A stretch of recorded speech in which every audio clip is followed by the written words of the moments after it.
The Mannin Line with Andy Wint.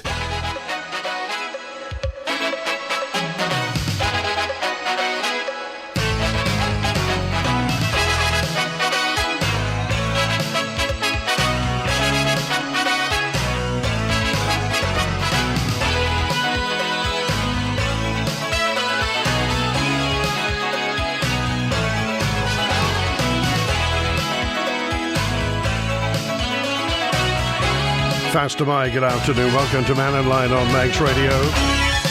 Big day today in Port St Mary, so if you can, if you're able to, and you're in and on the voters list, then please make sure you get and vote for the Commissioner's by-election. Andres didn't need one.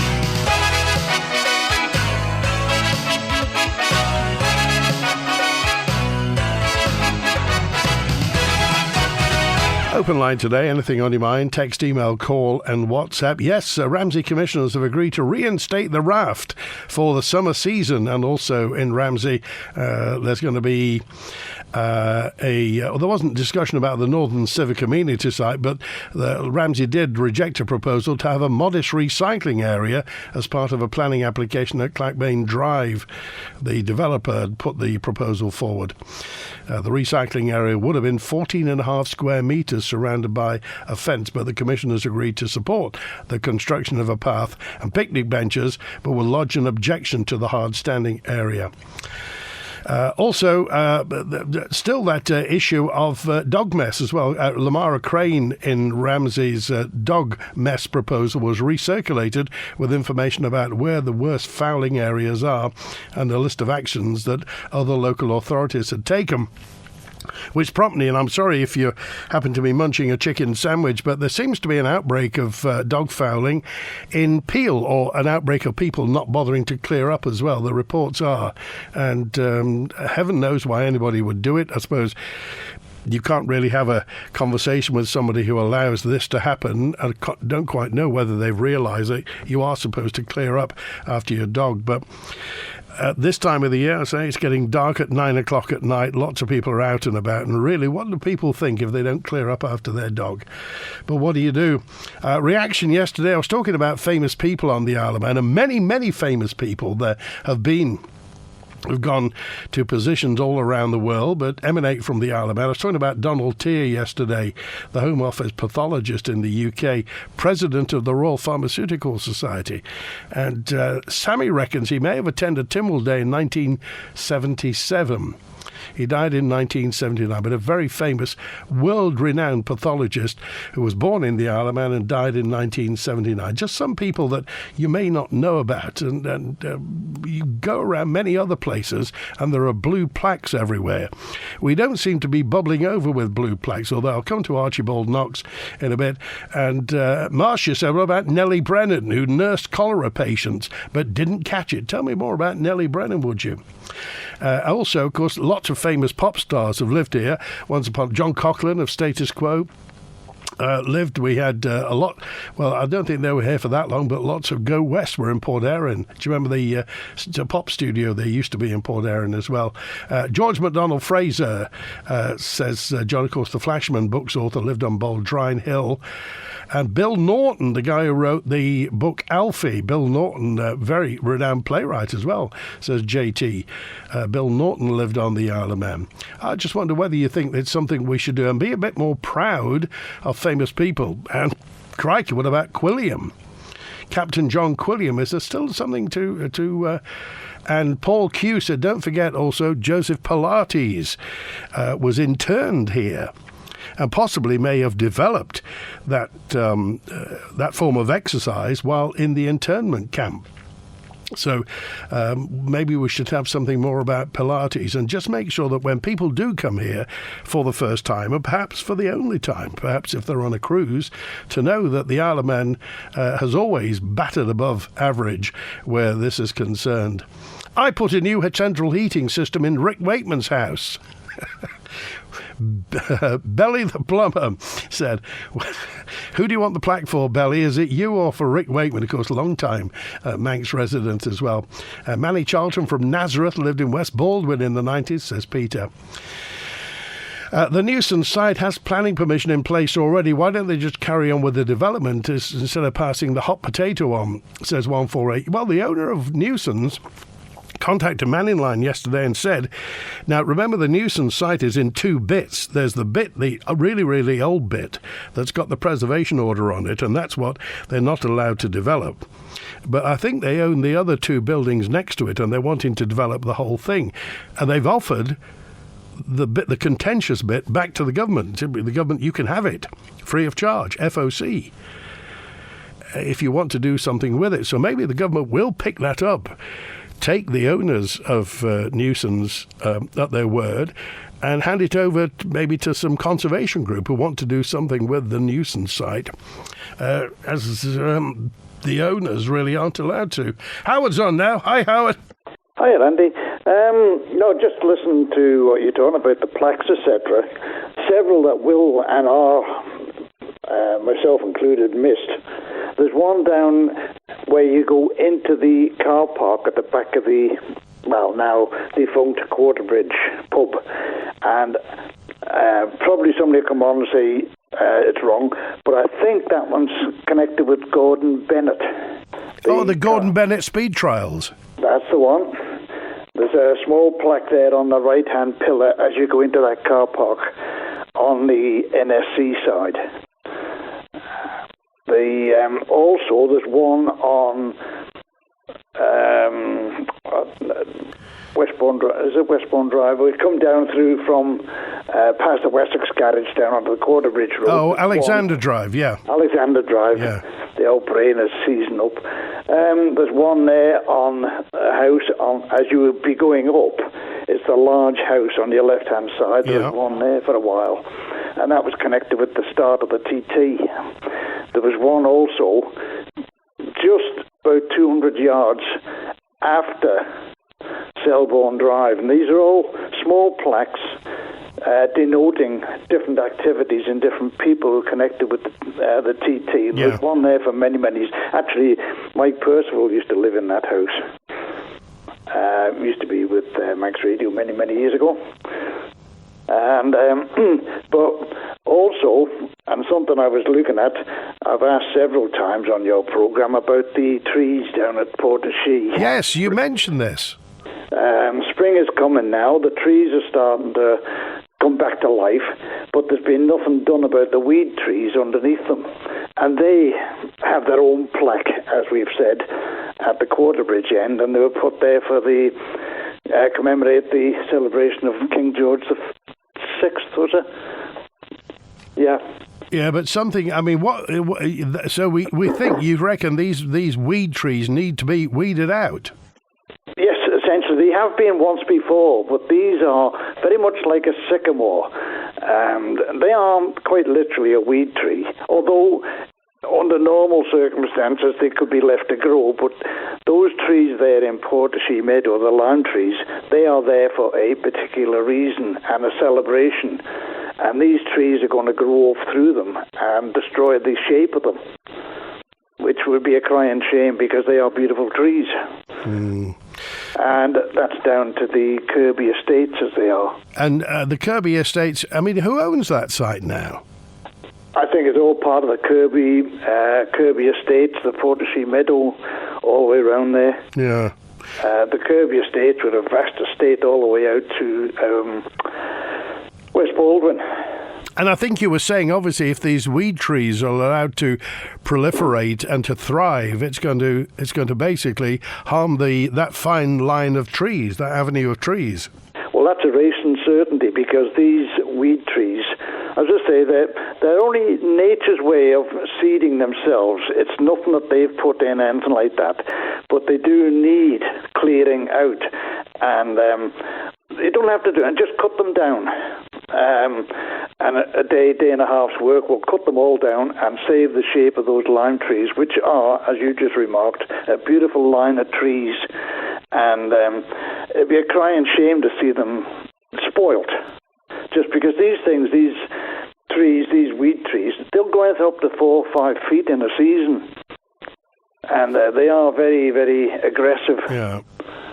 So, I think this is the third time I've been on your program, and each time I go down there, I was down the other day and I had a look while I was driving past, and the trees are still underneath the lime trees. Well, it would just be nice to know if whoever's responsible for them is going to do something about them, or indeed if they're not, because if they're stuck for some funds to get them done, maybe there's some volunteers who want to get it done, because we don't want to harm that line of trees. We don't want to put that at risk.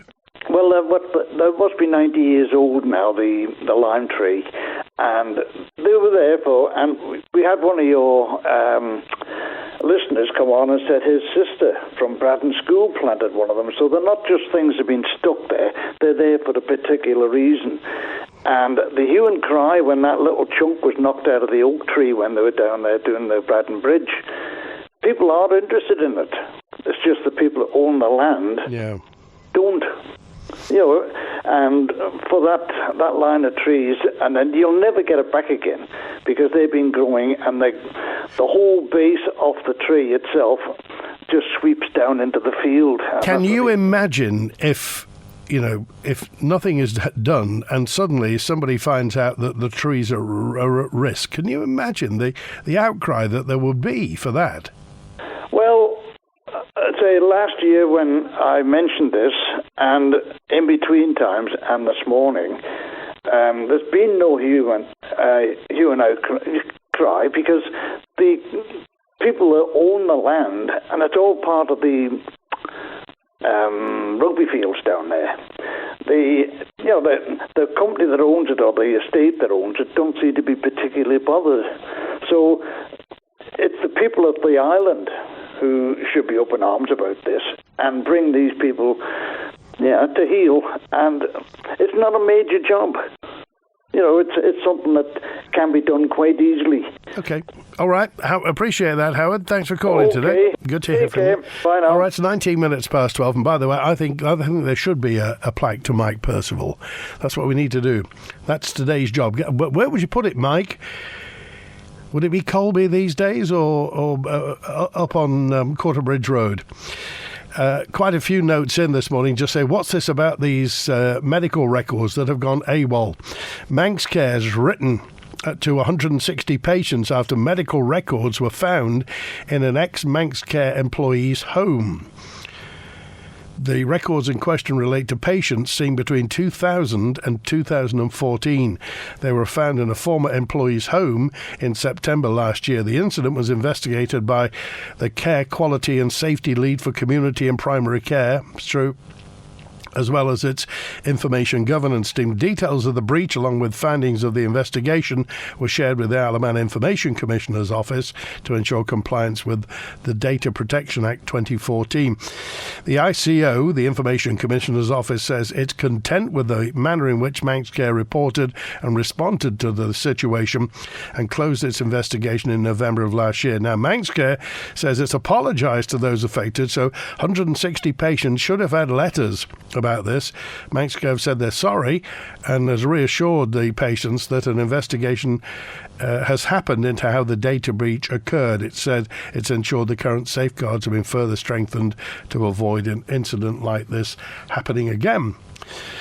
And you may well say, I jolly well hope so as well. As well as the 67, I know, I'm sorry about this, the 67 gents public lavatories they used to be in Douglas, and the 25 petrol stations. I'm also getting a list now of butchers we have known. Famous butchers we have known.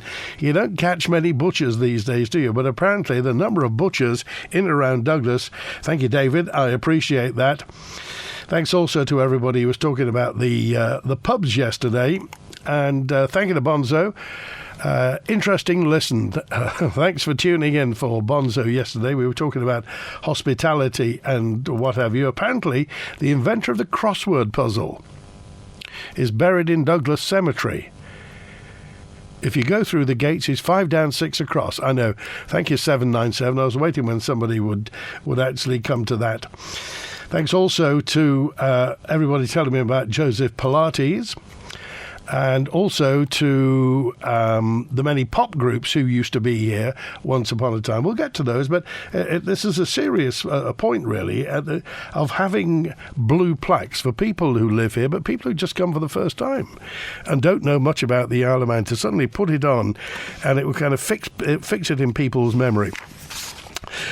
Now, next Monday, the government roadshows start. The Listening to You events are taking place around the Isle of Man to give you a chance to meet ministers and put questions to them face to face. Two things, really. It's an opportunity to chat to ministers. If you have something to say, to actually see them, look them in the face with a cup of tea in your hand, eye to eye, and just tell them what your concerns are. The other thing I will say is, if nobody does, then obviously the government will still say, well, we reached out to the public. So next Monday, Castle Rushen High School, Tuesday, QE2 High School, Wednesday, Ballacomine in Douglas, and Thursday, it's Ramsey Grammar School. Now they're on 6 till 8 p.m, Monday, Tuesday, Wednesday, Thursday. Get there at 5:30.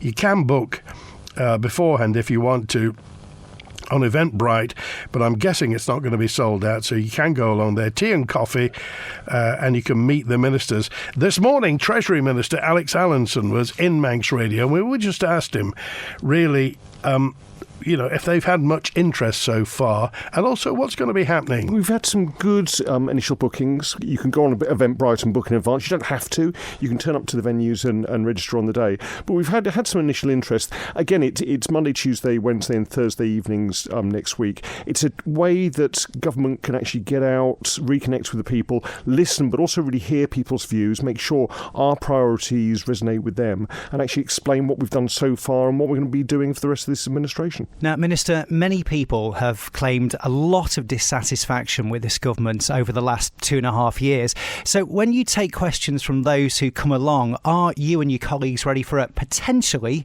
pretty rough ride? Yeah, I don't think anyone's going to be searching people for pitchforks on the way in. But we know that things are difficult for people right across the island, both in terms of businesses and the general public. We know we've been through some really rough years, but also we know now that inflation's coming down, that the jobless figures are coming down, that the economy has been remarkably resilient.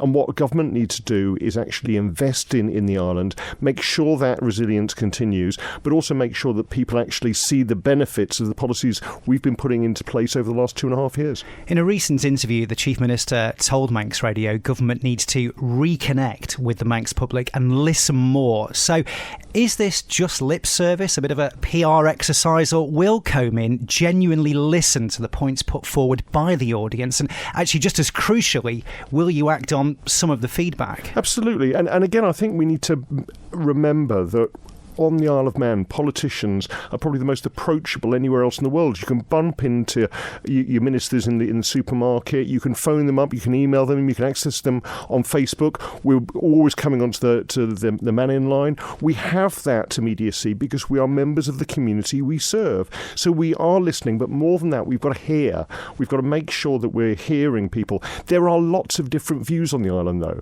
When you talk about dissatisfaction, also there are people who are doing very well on the island. So it's not all doom and gloom, but what we need to do is make sure that our policies resonate and deliver for the people of this island. Anyway, I'd urge you to pop along if you can next week, 6 till 8 o'clock, Monday, Tuesday, Wednesday, Thursday. You don't have to go to every one, although we will be at every one with some microphones. But it'll be interesting to see exactly what comes out of it. The Chief Ministers, I think not every minister is going to be at every one, but certainly Chief Minister Alfred Cannon, MHK, Kate Law-Brennan, of course, is Minister at the Cabinet Office, Education, Sport and Culture's Daphne Kane, Environment, Food and Agriculture, Claire Barber, Enterprise is Tim Johnston, Health and Social Care, Laurie Hooper, Home Affairs, Jane Paul Wilson, Infrastructure, Tim Crookall, and Treasury, you heard him just there, Dr. Allinson will be there. I'd be interested to know, maybe you've got a question already that you're going to put to them, but you just like to put to the general public of the Isle of Man to see exactly what we think about this. I've got more on that data breach, by the way. I thought I'd tell you. Manx Care insists this data breach of patient records was an isolated incident. They've written to 160 people. It's apologised unreservedly to everybody for this.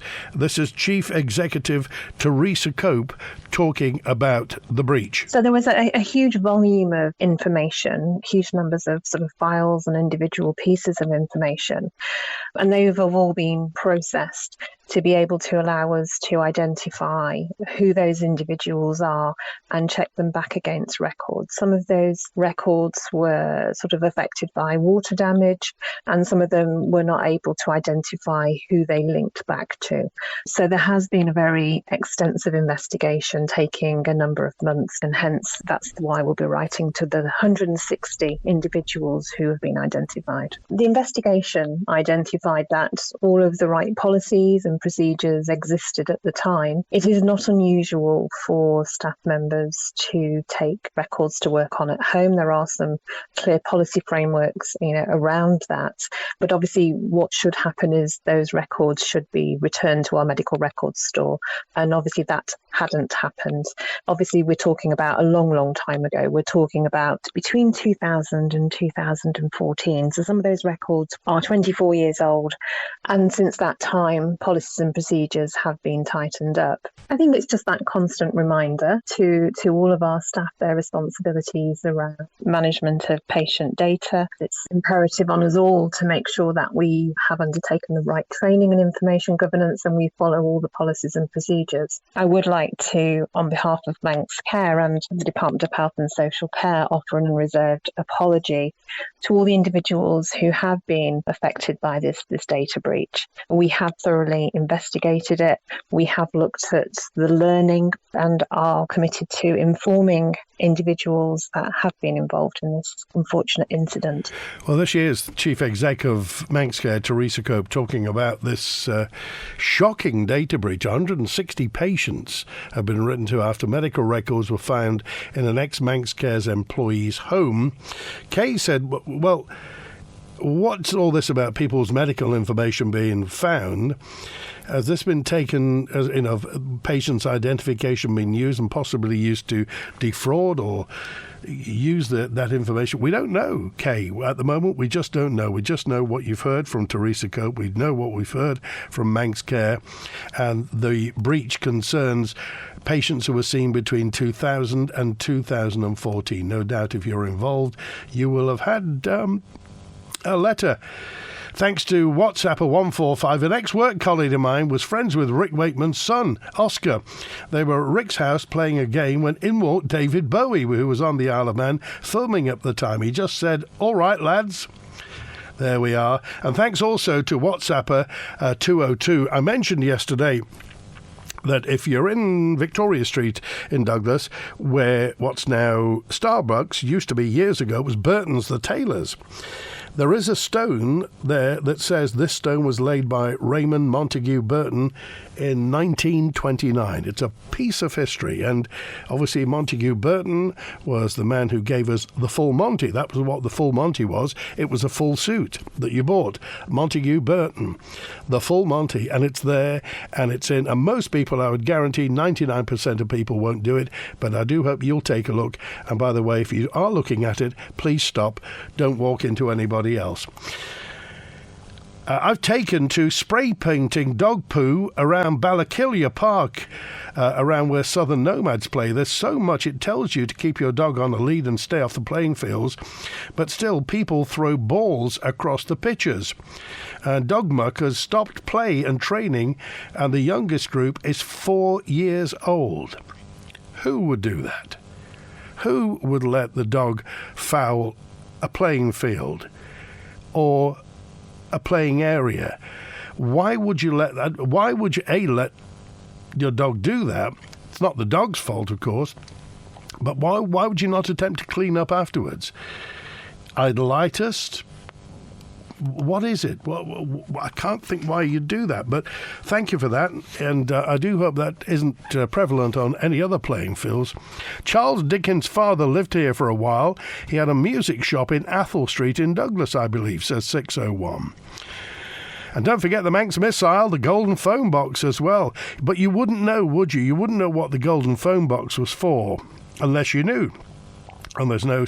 Has anybody noticed how poorly the black and white curbstones have been painted from Schoolhouse Corner in Ramsey right through and up May Hill as part of preparatory works for TT? The old flaking paint hasn't even been scraped off, just roughly and thinly painted over. Well, maybe that's the undercoat, Francis. DOI won't get the contractors back to do a decent job. I wonder what low level you can get away with at taxpayers' expense, Francis's words. How about a blue plaque for Michelle and Doug Barrowman for raising the Isle of Man's global reputation, says 459. I don't think you're allowed blue plaques in St Mark's. It's very posh. Adding blue plaques in the current climate smacks of desperation. By all means, be proud of the Isle of Man, but let's get the basics right first. Infrastructure, healthcare, not an excuse for people full of their own self-importance to turn up at the opening of an envelope, says 888. If you want blue plaques, put them over the potholes. I heard on Manx Radio this morning Dr. Allinson was saying that food prices are coming down, and I'd like to know, where does he do his shopping, as I shop regularly every week, and I notice prices are going up all the time, says 838. Well, the rate of inflation is going down. Nobody ever said prices were going to go down. I think Dr. Allinson may have said that inflation's coming down. A building society, we're talking about how difficult it is to get a bank account on the Isle of Man these days, how long it can take, even if the bank knows you and you've banked there before. A building society based in the Channel Islands advertises it's easy to set up an account. In fact, you just need certified documents to do so. Very intense. I can open an online account in minutes, proof of ID involved, and have a sterling account with a card for withdrawals, says Donald. True. Revolut, you can set up a Revolut fairly quickly. It can take weeks on the Isle of Man to set up a bank account. So what does that say about us? Mike in Douglas. The parking on Devonshire Road is going to cause a serious accident. Cars have been dumped between numbers 8 and 5. Residents can't see up the road when they're pulling out of their drives. Mike in Douglas. I always agree with everything Howard says regarding nuisance, this is. Douglas looks like any town in the UK now. His suggestion that the facade of nuisance should be kept is an excellent idea. They did this with BBC Television Centre. It's a Grade 2 listed building. The facade had to be preserved, but the interior was redeveloped. Well, that's the situation regarding nuisance. Now the owners, the people who wanted to do the project, have given up. They've packed their tool bags up and gone. It's not going to happen. Nuisance will continue to be something of an eyesore. FC Isle of Man face their third of 3 games in 5 days this weekend in another hectic week for the Ravens in the NWCFL Premier Division. The Manx side welcome AFC Liverpool to the Bowl this Saturday in their penultimate home game of the season as the Ireland outfit continue their push for a top 10 finish. Join me, Rob Pritchard, for FC Isle of Man versus AFC Liverpool, kicking off at 6 p.m. this Saturday. Manx Radio will be providing full live match commentary on our DAB and AM 1368 channels. Live coverage of FC Isle of Man on Manx Radio is supported by Selton, investing in our community. 25-1, this is Mannin Line live from Douglas in the Isle of Man. Good afternoon. Does the Steam Packet want a non-exec director 24 days a year, £833 a day? And how much does the executive get? Oh, David. Wow, this is the truth. They want some non-execs for the Steam Packet company. Have you applied yet? And Dick says if the Steam Packet can afford to pay almost £1,000 a day to get 2 people with calculators to sit on their board, how much is Manx Care paying for the non-exec directors they have on their board who live across and fly in each month to board meetings? I bet the Steam Packet will do the same as Manx Care and get these 2 new directors on huge money, and I think they're going to come from across. and I bet, ironically, we'll be paying their airfare each month to get them here for the Steam Packet board meeting as well. Well, we don't know. It's true. I think a couple, at least one of the Manx Care directors lives across, but then again, that's happened for a while. The previous, sadly, the guy who passed away lived in Wigan, and I think currently one of them lives in Bristol. But presumably what they're saying is you have to pay for experience and knowledge, and they have experience and knowledge. But that's probably what they'd say. Well, maybe ask them about it. Wedding planners and photographers looking for a truly unique backdrop for wedding photography? Then consider the historic Queen's Pier in Ramsey for a stunning coastal backdrop for truly memorable photographs. It offers a fantastic location to photographers in exchange for an affordable donation. Visit the Queen's Pier Restoration on Facebook, or to discuss photo opportunities, call Graham on 355 104. That's 355 104. This audio has been kindly sponsored by Paul Carey & Sons. Hey June, I wanted to tell you about the Green Living Grant. Well, new Spectrum windows and doors are so energy efficient they qualify for the Green Living Grant, with funding available for up to 50% of the cost. I saved £5,725, but the application deadline closes at the end of June. Don't delay. Contact Spectrum Windows today on 817777. T's and C's apply. People of the Isle of Man, are you thinking of buying or selling a home? Well, wait! You need to talk to the conveyancing team at LVW Law. LVW Law! They've over 20 years of experience and know what they're talking about. They're friendly and efficient. Do not buy or sell a property without calling LVW Law on 836757. For a no-obligation quote, LVW Law. This Saturday, Manx Radio is live at the new H&H Motorcycle Store on South Quay Industrial Estate in Douglas. They have everything you need from bikes, clothing and accessories to service, repairs and tyres. We'll be talking to the guys about their full range of race and casual motorcycle clothing. But even better, come along on Saturday morning, as there are many great offers on the day and lots of prizes to be won. H&H Motorcycles at South Quay Industrial Estate Douglas for a browse, a coffee and a chat, live on the Lifestyle Furniture Saturday Social this Saturday from 10:30. The Nation Station, Manx Radio. The Mannin Line with Andy Wint. Text, email, call and WhatsApp, and a message in just saying, why don't we ever prosecute people who allow their dog to foul? I can't remember the last time I ever heard of anybody being prosecuted for that. Can you remember that? And certainly for a one-off. I mean, I don't know. They do say that there's a fine for it. But why doesn't anybody ever get done? Surely, if you like, this has been brought to people's attention for years and years and years. Dog fouling has always been a problem. And of course, it's not the dogs, it's the people who allow the dogs or don't clean up after dogs. But there are bylaws, and I can't remember. Can you remember anybody who's been nicked for doing this? Texter 432 said, you were talking about pubs. The oldest pub on the Isle of Man is the Mitre in Kirkmichael. Is that true? Is it true that the Mitre is the oldest pub on the Isle of Man? People are afraid, says 762, afraid to go to Minister's Roadshow because if they ask an awkward question or make a negative comment, it can be held against them by government departments. Now, would you think that will be true? When you say an awkward question or a negative comment, are you frightened? Would anybody be frightened to go to one of these ministers' roadshow, look the ministers in the eye and just ask a pertinent question? Ask Tim Crookall from Infrastructure. Ask him about the Liverpool landing stage, or Dr. Allinson, and just say, what's the state of the public sector pension pot? How long have we got? Are the reserves what they should be? I mean, surely. Would you be afraid? I don't know. Did you see the cars underwater and the rivers underwater, roads to rivers turned... Oh, sorry. Did you see the cars underwater, roads turned to rivers? Thank you, 660. That event in Dubai, how it all went wrong apparently with a cloud harvest, says Manx Will.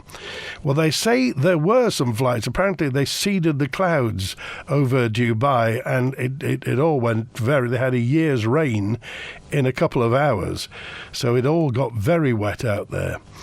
We'll see. 160, I think, is not an isolated incident. I hope those affected sue Manx Care, says 502. Well, you don't know for a fact, do you, that 160 is an isolated incident. Ruth in Douglas. A blue plaque commemorating our local hero, Nellie Brennan, has disappeared from Hatfield Grove in Douglas. I didn't know there was one there, Ruth. She was an amazing person who risked her life nursing people affected by the dreadful typhoid outbreak in the 1800s. There was a mass grave in St George's Churchyard for the many people who died. Why did plaques go missing, and who authorises the removal? Says Ruth. I don't know that there's an official policy on blue plaques.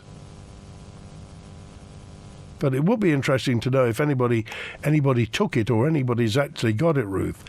But yes, I'm aware of the mass grave in St George's Churchyard, but I've not seen the blue plaque.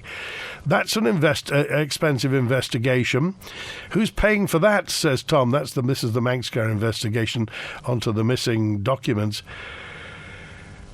I don't know if you've heard this one, but I seem to remember the mother of Emmeline Pankhurst came from the Isle of Man and was very well known in rights for women on the Isle of Man, which incidentally predated the UK, says Paul. Didn't it? 481 as well.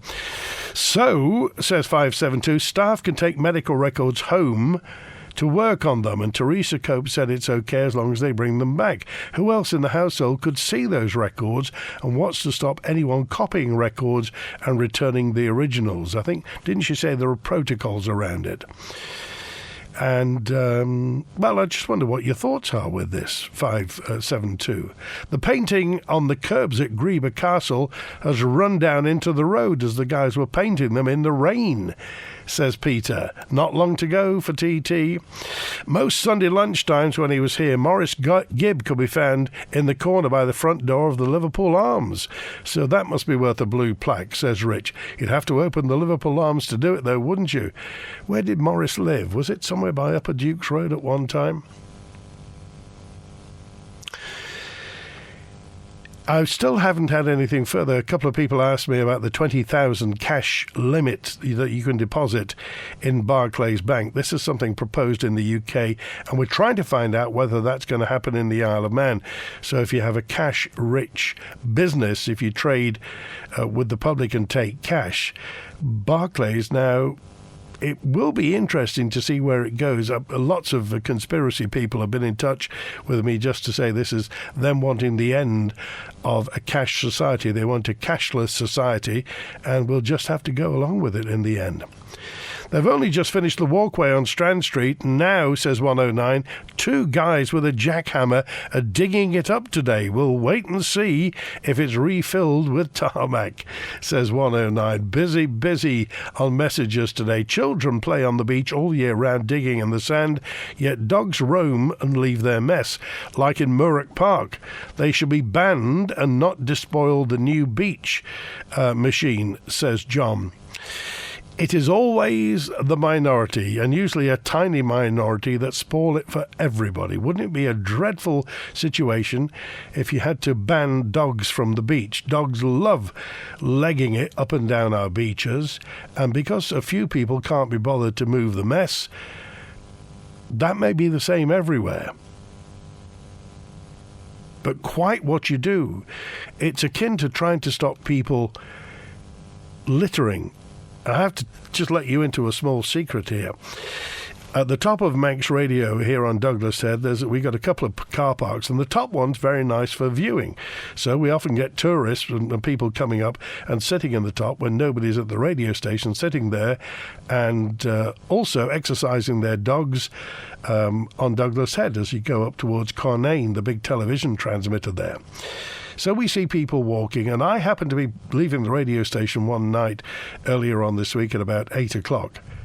And there was a white van with people, and a lady got out and took 3 dogs onto Carnane, and the gentleman in the van threw out of the van 2 McDonald's cups. onto our car park. You're saying, what did you do, Andy? I didn't do anything. I didn't want to go up and say, excuse me, you've dropped cardboard cups, because with people like that, you never know what you're going to get said to your face. What would you have done if that had happened to you? And quite what do you say to people who are adults, dog owners, and yet think they can just lob litter willy-nilly out of the window of a car onto a car park that isn't even theirs? Chain, there's no chain. The chain's jumped off the sprocket. Motorcycle racing is back this Sunday on the Derby Airfield for the Andreas Racing Association's meeting. Under 16s get in free, adults are £6. There's full facilities. Come and see us trackside. They've got your whole house in their hands. When you need scaffolding, DPM. On time and on budget, DPM. We'll beat any quote. DPM. We do it all at DPM. DPM promise to beat any like-for-like scaffolding quote by 10%. So when you need scaffolding, call the friendly, experienced DPM scaffolding team on 612000. T's and C's apply. We do it all at DPM. Life isn't always easy, and we can sometimes feel we're totally alone in our struggles. From employment issues, housing benefit complications and relationship breakdowns, to faulty goods and bad workmanship. But whatever hurdles you face, Manx Citizens Advice Service at Tyrush and Port Erin is here to help you overcome them with free confidential support and advice and guidance on where to get the help you need. We're open each Friday from 10:30am to 12:30pm, no appointment necessary. Alternatively, leave a message on 833976 or email scas@manx.net and one of our team will get back to you. citizensadvice.im, here for you for life. This evening at 6, it'll be Shark Lay. Dreich is rather miserable weather, something damp. You don't have to name somewhere and write about it, just an inspiration. If your ship's going down, you're not posing for a selfie. So there are not many photographs of shipwrecks out there. You need to look at your tide tables. Sir William Hillary was very much concerned about maritime safety. Find out more this evening at 6 in Shark Lay. The Mannin Line with Andy Wint. Faster by, good afternoon. Welcome to Mannin Line on Manx Radio. I wonder if any politicians ever drive along Groudle Road as I used to, but I don't now because it's a terrible state of the road, says Frank. How is Groudle Road these days? How about Sir Randolph Quirk from Cronkovody became Queen for English language and literature, died aged 97 in 2017, says Malcolm.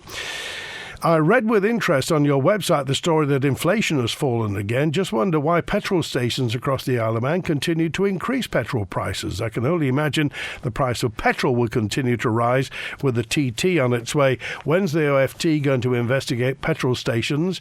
Says Pam. It's a rip-off. Who knows? Perhaps Tesco will set up a petrol station and give them all a run for their money, says Pam. Well, they decide, Pam. That's all there is to it. Is the Trafalgar in Ramsey one of the oldest, says John, or is the Mitre the oldest? Plenty of experts have stated this, says 653. The storms in Dubai were nothing to do with cloud seeding. Now we're in that territory. He said, she said. What exactly can you do with medical records, says Des. I don't know, Des. What do you think? Why would anybody, this is AG, says, why on earth would anybody be afraid to ask questions to anybody over here? We continue to have freedom of speech, so if by chance this person is from off the island, I say, don't let your restrictions over there hold you back over here. Go and see the politicians and have your say. Because if you don't go, they'll think nobody cares. Morris Gibb lived in Kibra House on Belmont Hill, says Peter. And James said that mass grave in St George's is a cholera grave and the headstone is to the right of the entrance to the church. I think asking questions at any roadshow is pointless. The MHKs will have stock answers to stock questions, and those answers will always include, we will learn lessons. Whilst they and their civil servants remain unaccountable, they'll keep their heads down and carry on regardless, says 109. Well, the Chief Minister wants to hear what you have to say. He said it. He said, we want to learn, we want to reset. So we take the Chief Minister at his word, and, well, that's what we can do with it. Lots of messages in also about you. Andy, you keep talking about this this 60 being 60 years of age, not me, Manx Radio being 60 years of age, and also talking about, you know, the archive and what you do. I got a message in from Marty who said, Andy, I'll tell you what I would really, really like to hear. I'd like to hear Dorothy from Peel on Mannin Line. Marty, are you really sure you want to hear Dorothy from Peel? Another well-known caller to the Mannin Line for a number of years was Dorothy Quirk from Peel. In this edition of the programme from March 1993, presented by David Collister, Dorothy talks to David Dixon from the Steam Packet and also Richard Kirkman. OK, we actually have a caller on the line now, and it's Dorothy. Hello, Dorothy. Good morning. Now, I don't know which of these fine, brainy gentlemen are responsible, but as a resident of, say, a few years in Peel, I was horrified when I read in the paper that our local commissioners had turned down this tented village was to go up on the headlands. Now, surely this was looked into as regards drains and all before the Steam Packet made this offer? Or was it the fact that you give it to Peel because nobody else wanted it? Oh, David Dixon. No, Richard, is it? Yes. Looks like it, yeah. We were offered the opportunity to look at the Peel site. Dave Morgan, who runs the tented village in Nobles Park, went out to have a look. Sadly, being up on the headland, it's an extremely windy site. And it's always been windy. Well, that makes it very difficult for people living in tents. Obviously, you don't know anything about Peel for a start. Well, being in the position it is, particularly in Peel, Dave, when he went up there, certainly felt that the opportunity to run a tented village up there would be very difficult to manage indeed. When you're thinking of people in tented accommodation, if you get a particularly bad windy spell, it would be very inhospitable. What about the drainage aspect, though, that Dorothy raises?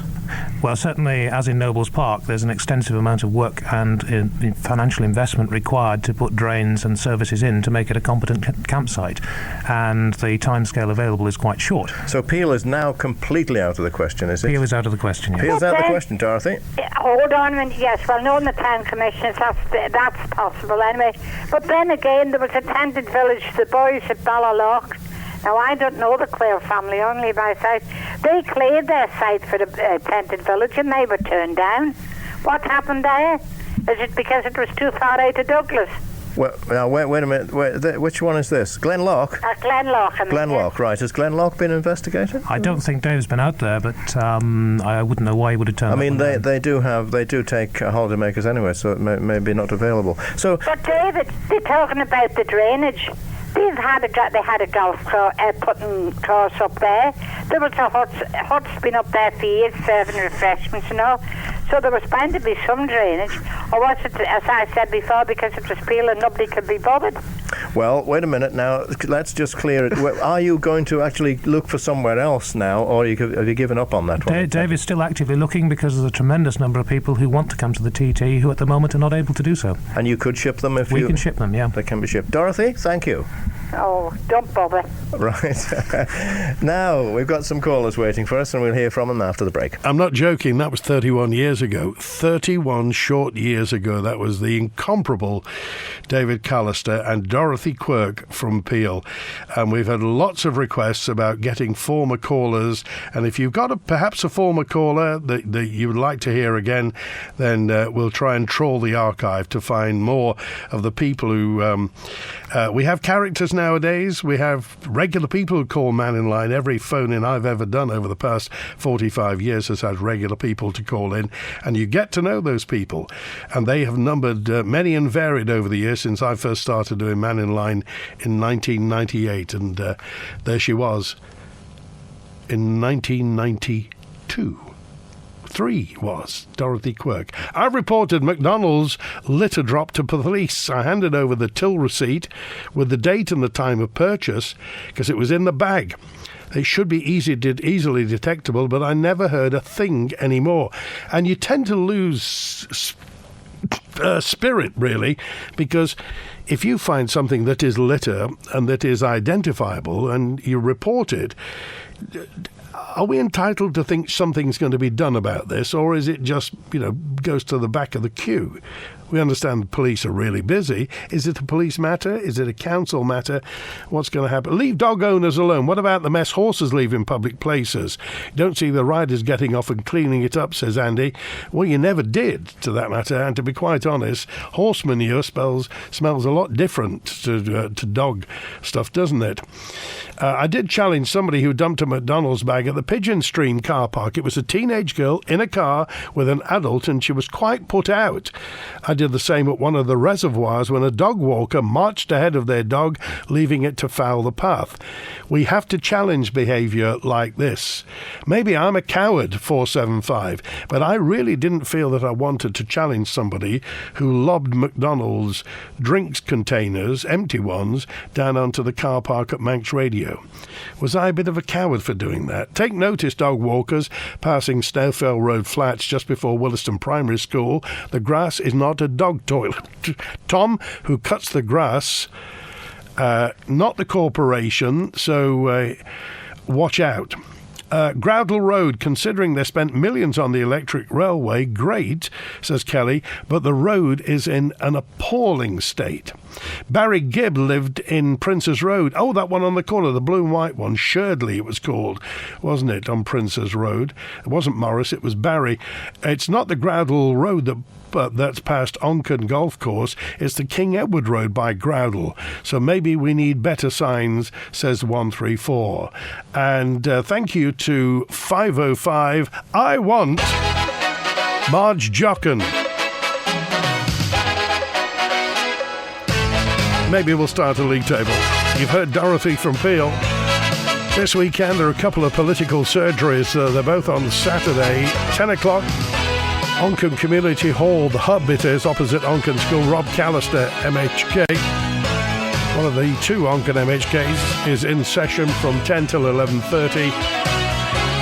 And from 11:30 till 1 at Williston School in the main assembly hall, the Douglas North MHKs, plus councillors will be there. Meet and talk to David Ashford and John Wallenberg, 11:30 till 1 at Williston School, and Rob Callister at Onken Community Hall from 10 to 11:30. And please have a think about those listen to us. We're listening roadshows next week with the Council of Ministers. That's it. Enjoy the rest of your Thursday. Back with an open line tomorrow too. WINT